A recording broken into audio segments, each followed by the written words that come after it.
Hello, my maid stitches, here again talking to you about this first quarters project. On this top, the first thing I did, and with any pattern, is after reading through the guide sheet and cutting everything out, we go ahead and trace in any markings on the fabric before we start to sew. I'm doing it here with a bit of tracing paper, going carefully along the lines of my size that I'm using for this pattern, and just making sure to both do it for both sides. And then after that, we'll go over to the machine and take a moment to serge all of those raw edges. That's the first thing we do on most patterns.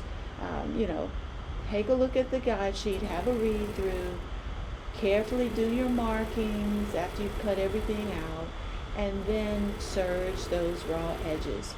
Here you can see that I'm carefully making those curves by gently guiding with my left hand and just making sure it doesn't go over too far with my right.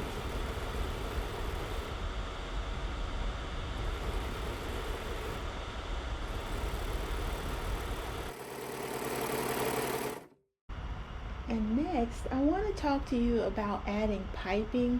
I decided to add piping to those two front flaps of the blouse. So I am just taking my piping and sewing it at 5/8 inch seam allowance along the edge of the front two flaps. After I get that edge after I get that sewn onto the right side of those two flaps, then I went back and turned that inside out and pressed it, and then top stitched it. Note that for sewing on the piping, I used an actual piping presser foot, and then for here sewing or top stitching that piping along that hem, or we're calling it the outer hem, for that top stitching I used a zipper foot to get close to the piping but not into the piping. So that zipper foot helped me to hold that and guide that to be a closer stitch. We are continuing along with the project.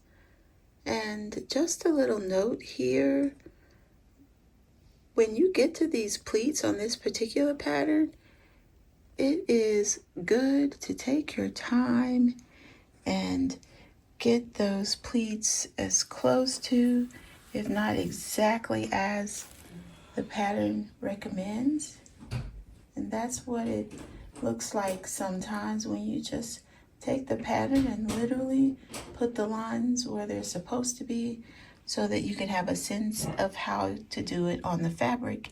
However you end up doing it though, go ahead and make sure that you do it the exact same way on both pieces. So this is how the finished blouse turned out after obviously a few more steps. But the biggest lesson learned was how to set myself up to sew straight lines on top stitches. I made those mistakes here, so I won't make them on my nice fabric.